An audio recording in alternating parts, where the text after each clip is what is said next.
We do things a little differently around here, and the question is, why? Hi, I'm Ivan. I'm Nick.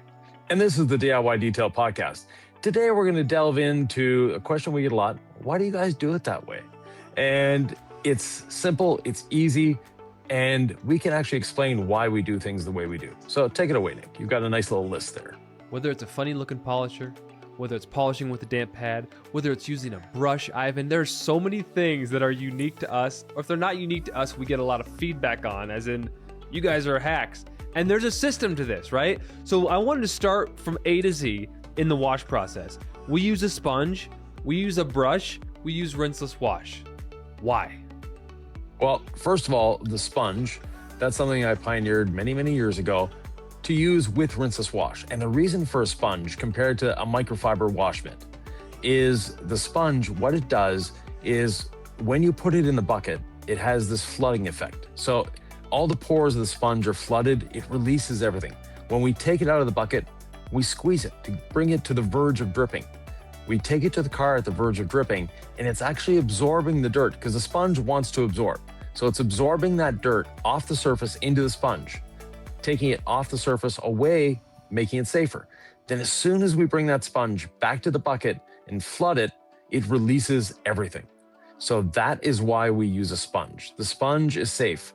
And compared, it's not your dish sponge. It is not a loofah sponge. It is not a natural sea sponge. There's a lot of engineering that goes into the foam to make a proper wash sponge.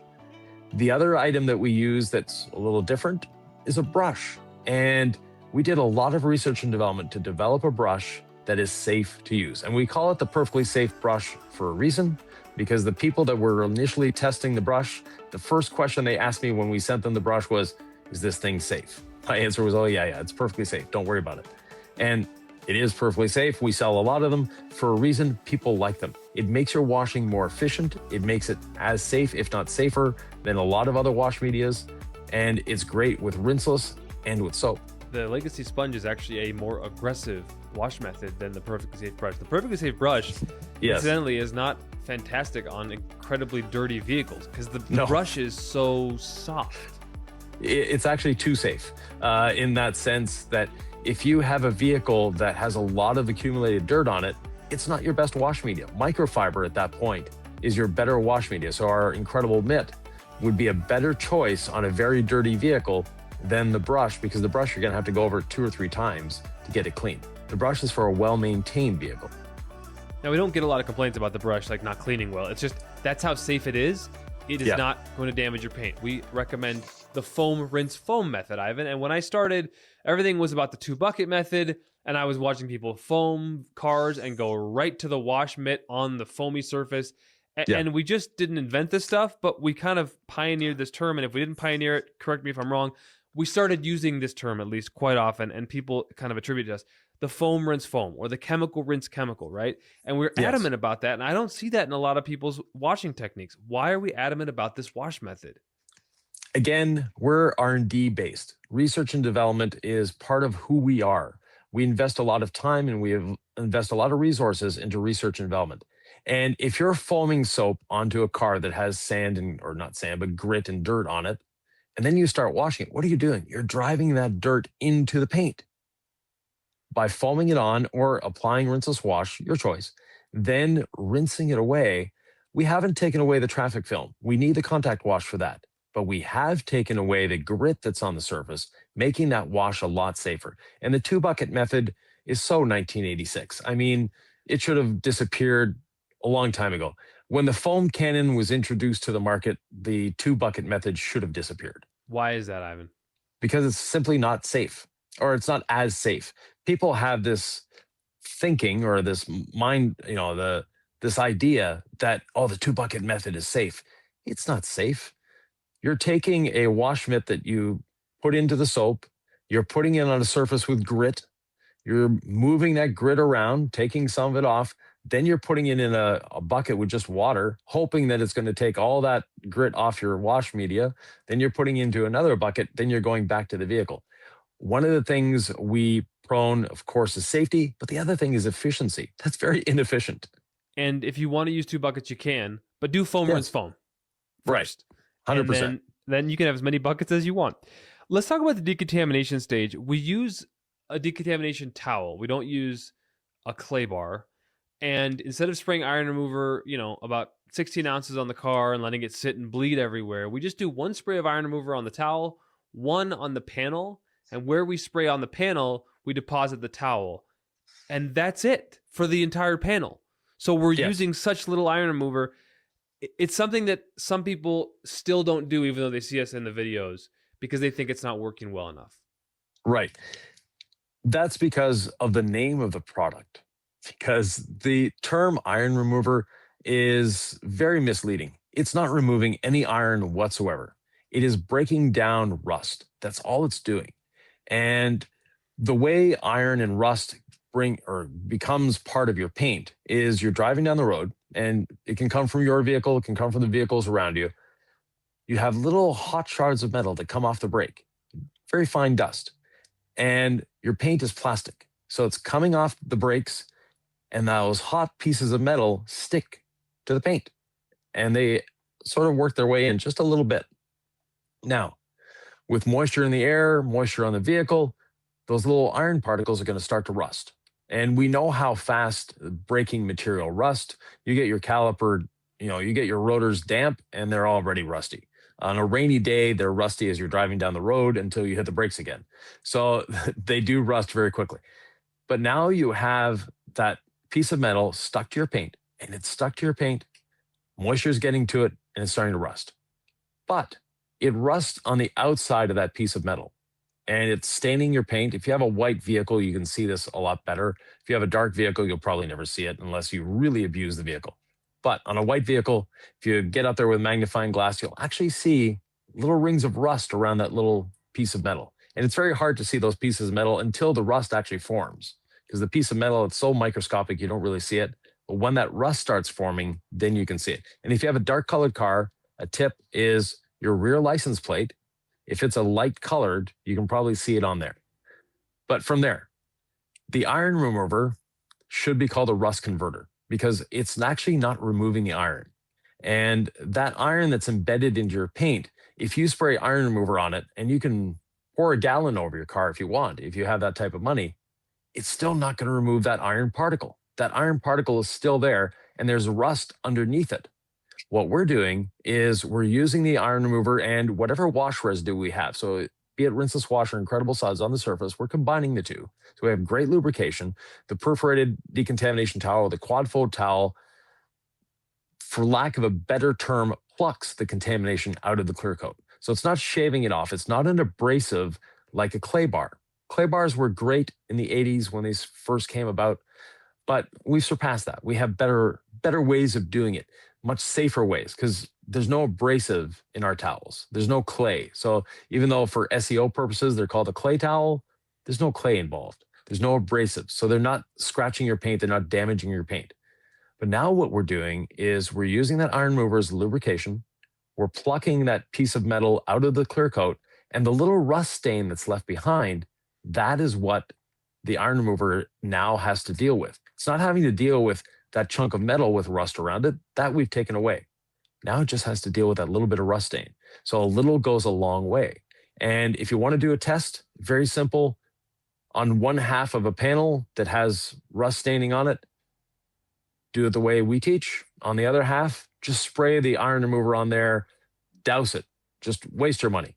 Then rinse it off, both sides, and spray both sides again. You'll see where you did the decontamination with the decontamination towel and just 1 ounce of iron, or one spray of iron or 2 sprays of iron remover, one on the panel, one on the towel.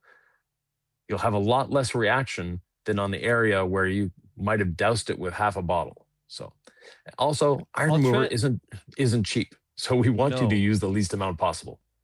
I'll translate your long answer to just try it and you will enjoy the results, because once I try something and it works, I don't need the explanation anymore. I love the long explanation, but sometimes you just gotta send it, folks. So try this method and see if you like it. There's still times I like to use a clay bar, Ivan. I mean, there are occasions where I like to have one around. So I'm not saying never use a clay bar, but 95% of jobs, like, just grab your decon towel, save your shoulder and your rotator cuff, and and it'll just be an easier job. You'll use less money in iron remover. It's just super simple. Anyway, let's move on. There's a lot of companies out there who will sell you 3 different products: alkaline, acid, neutral, right? They want you to do these different shampoos to have different effects on the paint. We tell you use Incredible Suds if you want to foam something. Either you can foam or rinseless wash. Foam, rinse, foam. Do your contact wash. Then do your decon, right, with your iron remover and your decontamination towel. Then you rinse. And then we use a product called Water Spot Remover. It's on the acid side. It helps remove the minerals on your paint. Why do we do that versus all of the 3 or multi pH, or I don't. Everyone's got a different name for it, so I'm not calling out one company, but we do it differently, right? And I see everybody out there, they love the 3 different shampoos and they love the extra steps, and I'm just like, I've tried them. I don't understand why. Right. First of all, let's talk about Water Spot Remover and why we say it's a necessary part of decontamination. Minerals build up in your paint, not just water spots, but you have a nice little layer of minerals everywhere that you can't see, you can't feel. I haven't tasted paint, so I don't know, if the car tastes salty. But that being said, they're there. And when you put our Water Spot Remover on the surface, and our Water Spot Remover is basically lactic acid. There's a few other things in there, but for the majority, it's lactic acid with a few surfactants. That lactic acid lifts those minerals off of and out of the paint surface, bringing it back to nice, clear, natural paint again. And we use that as the last step in our decontamination for a reason. Acid doesn't break through the iron contamination well. Acids do not break through greases and oils well. So we want to start with the contact wash. Then we want to do the mechanical decontamination with the decontamination towel and the iron remover. And what those do, if you have a heavy accumulation of minerals on the surface, it will actually remove or shave off or pluck off some of those minerals. Then your Water Spot Remover, the only thing it has to deal with is the minerals on the surface. It doesn't have to try to break through grease. It doesn't have to break through rust. None of that. It just now is dealing with what it's good at, is dealing with minerals. And the reason we don't prone doing all those steps before, you'll notice most of those systems use either the alkaline or the acid first. It really doesn't matter. But they're doing that before the contact wash. You want to do that after the contact wash. Why? Because those acids and those alkalines are not doing much to traffic film. We can spray all clean on a surface, which has a pH of 12. And when we spray that on the surface, it's clean looking when we're done. But if you go over it with a proper contact wash, you'll see that, it wasn't really clean. Just like a touch-free car wash, the same thing. Your car is cleaner when it leaves there, but it's not clean. And the last step, so the contact wash after the pre-rinse and all that should be your first step. Then you do your decontamination steps. And that way you end up with much cleaner paint ready for polishing. So when you do the multi-shampoos, is that as good as... It's fun, right? And it's fun. I actually will admit that it is fun. But is it the same as a decontamination with the Water Spot Remover? Because that's also acid, right? On the acid side. Yeah, not even close. We invite you to do a side-by-side on a vehicle. You'll see which one you prefer in the end. What are they going to notice the most, Ivan? The side that you do the proper wash first, followed by decontamination with dedicated products that are highly concentrated as opposed to being foamed on. Because when you're using a foam can, you're at a minimum diluting 10 to 1. Whereas we're putting products straight on the surface. It's a lot more active. It's a lot more useful. And you're actually using a lot less product. An iron remover, we rarely use more than 1 ounce on a vehicle. And same thing with Water Spot Remover. We're rarely using more than 1 ounce on a vehicle. It seems like the UK is obsessed with this whole idea of like the pre-wash. Yeah. The pre-wash is a fun thing. Again, you get to foam more, but it's actually the contact wash doing the heavy lifting. It's actually the contact wash doing the work. You can put 5 different pre-wash foams on, but you still need to do a contact wash. So we do the foam rinse foam or the chemical rinse chemical. We put the foam, we put the Incredible Suds or the rinseless wash on the surface, let it lift off those heavy contaminants, the grit and the sand and whatever is on the surface. then we do the contact wash. It's that simple. We're trying to save you time, we're trying to save you products, and we're trying to give you a better result in the end.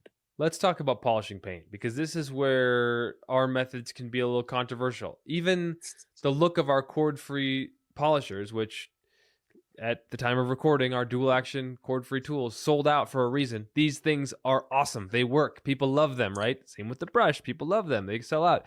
So you might think this is all wacky, but there's lots of satisfied customers out there. And if you're questioning this, go to the DIY Detail Facebook page. It's a community of like 60,000 people. No question's a dumb question. Ask away, and you will see real people will answer you, not just Ivan and myself. All right. Yeah. The polishing system. I don't even know where to start. I mean, it's wool instead of microfiber. It's damp pad instead of dry pad. It's waffle instead of flat foam. I mean, take it wherever you want from here, Ivan, but it's a little different from the average internet polishing tutorial. Right. So let's start with the pads, because you can't polish without a pad. So we use waffle pads, foam pads, instead of flat pads. The reason we use waffle, better cooling, much better control, and you actually have better contact with the surface. So those are the reasons behind there. Now, with our pads, we also use a damp pad.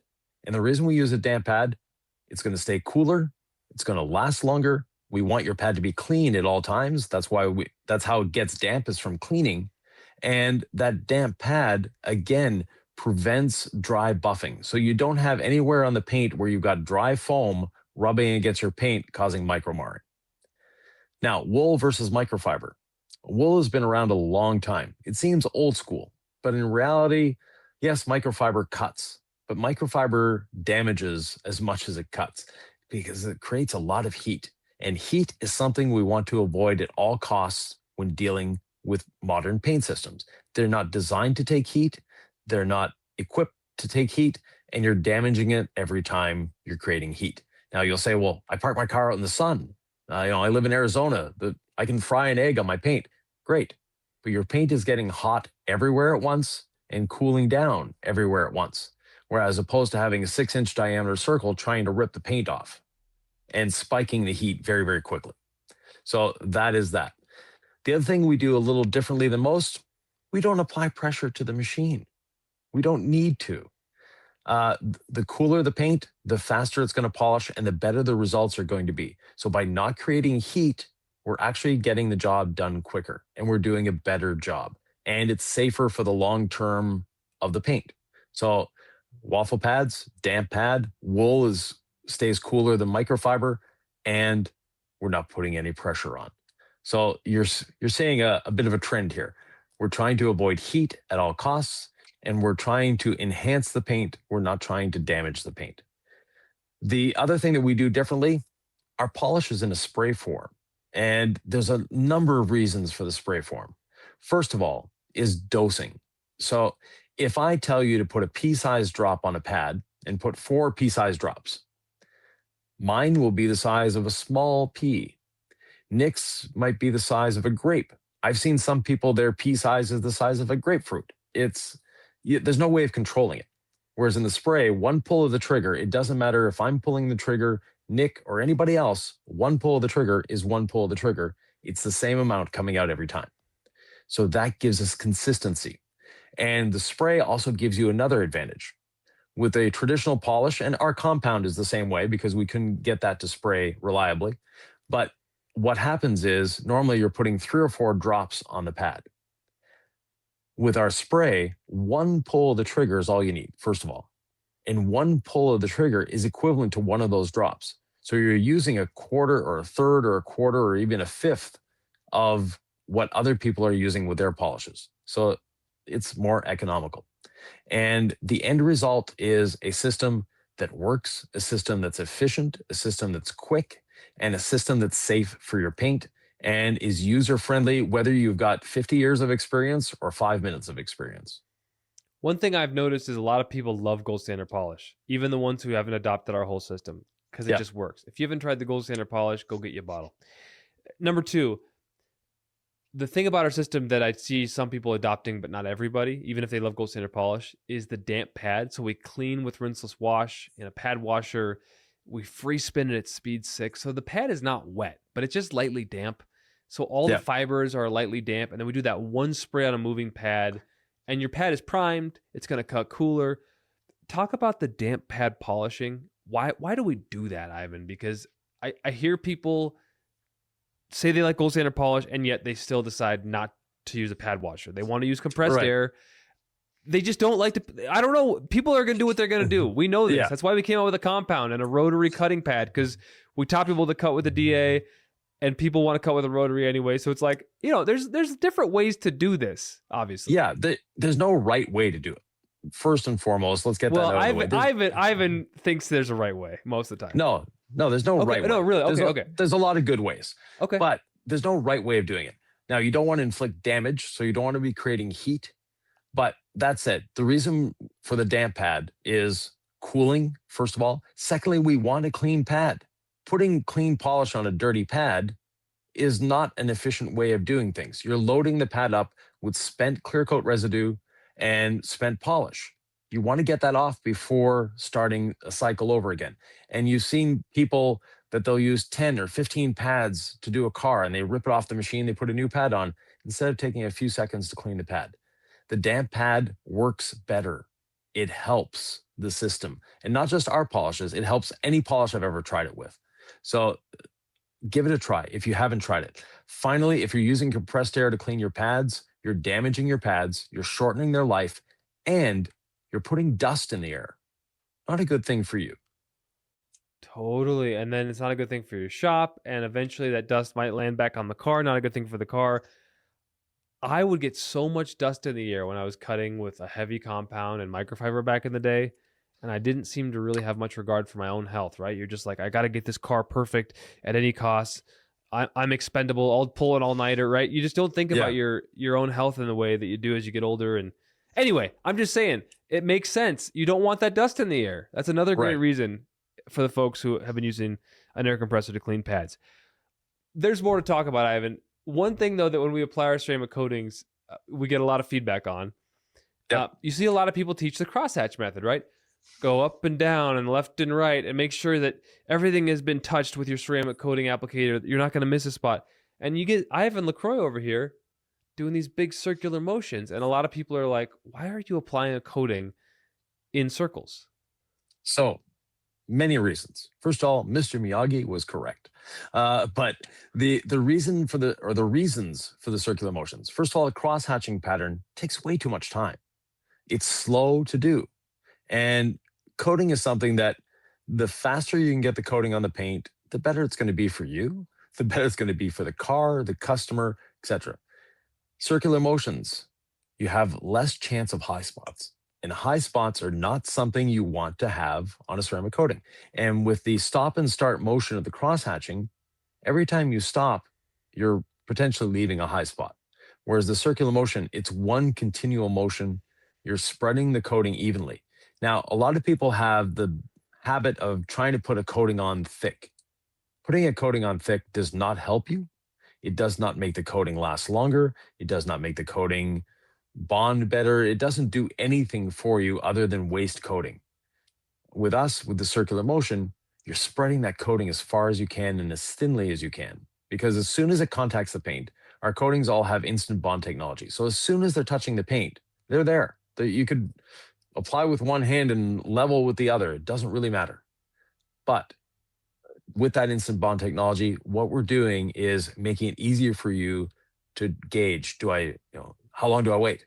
If you don't know, just wipe it off. Yes, your leveling towel might get a little damp, not a big deal. That being said, the circular motion, it's a lot easier on your shoulders, on your elbows, on your wrist. It's a lot faster to do. You get a much more even application, and you're not using as much coating and less chance of high spots. And that last one, to me, is one of the more important ones. High spots are a pain in the rear end. But there's things you can do. One of them is using C6 Ceramics Adhesion Promoter Polish app. And probably the last thing I want to touch on this, because we could go on and on forever, is why do we recommend, because you can do a little C6 Ceramics app on a microfiber towel and rub into the ceramic coating high spot. If for some reason, because the first thing we recommend is, if it's only been like an hour or two, put a little coating back on your applicator and use that on the high spot. And it sometimes reactivates it. A quick wipe with a leveling towel, you're good to go. But if it doesn't move and you're like, oh, crud, this is a high spot, a little bit of C6 Ceramics app on the towel, gently rubbing it. You're not going to like remove the coating there, and then a leveling towel and usually remove that. Most people use panel prep before coatings, Ivan. We use app. It's another one of these things that we get a lot of questions on. Why use adhesion promoter polish versus panel prep? Okay. Much deeper cleaning than panel prep. Secondly, it lightly swells the paint. So it opens the pores of the paint. So your coating, and it doesn't matter what coating you're using, is going to bond better to the paint. It's going to give you more gloss and more slickness from your coating. So it enhances any coating. And adhesion promoter polish is a technology we worked on for a long time. And it's not a primer polish. It's a very different technology than a primer polish. It deep cleans the paint, it opens the pores, and allows any coating to bond better and self-level better as well. So less chance of high spots once again. And the other thing we do differently with coatings, Nick, is we don't throw away our towels and applicators. And that is something that a lot of companies tell you to do. Well, don't you think we could sell more products if we had people using more products? Yeah, we probably would in the short term. We're not here for the short term. We're here for you. One of the things we do is these videos. We do a podcast every Friday. We do a video with either myself or a guest every Monday. And then every Wednesday and every Sunday, Nick and I have a video together where we detail a car. And when we're detailing cars, we don't, yes, the camera is there and we're talking to you, and the whole point is education. But at the same time, we actually are detailing that car. It's a customer's car. It's someone's car that they're driving away with it when we're done. So we have to do it properly. And we're not just doing half of the car for the camera and then it drives away. No, we're actually detailing the car. So that is something we do these videos for education. We do these videos to teach you different ways. And we do these videos to entice people that have never detailed a car to look at this and go, wow, I could do that. That looks like fun, because it is fun.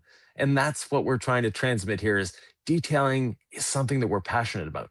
Detailing is fun. We do a lot of research and development. We do a lot of networking. I literally drive all over the world, or not drive all over the world. I fly as well. But if I'm in North America, we're driving and we're meeting up with detailers. We're doing research and development with different partners that you don't see on video because of NDAs and things like that. But we're there, we're out in the field. Nick is always searching, is always looking to improve and to find different ways and different products. So we're there. And Nick has his Nick at Night on the House of Rags. I do garage audits on the House of Rags. So you can see us, almost every day on the internet, on YouTube. That being said, we do this out of passion. We both love detailing. It's something that we enjoy. I've been doing it for almost 50 years. Nick is, over 10 years now.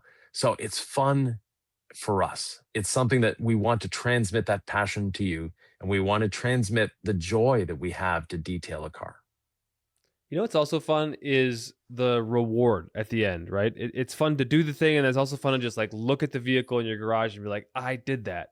And so we hope that we're empowering you to do that. If you want to see us transform a vehicle that didn't look good at the beginning and looks pretty awesome at the end, this video, Ivan, is must-see TV.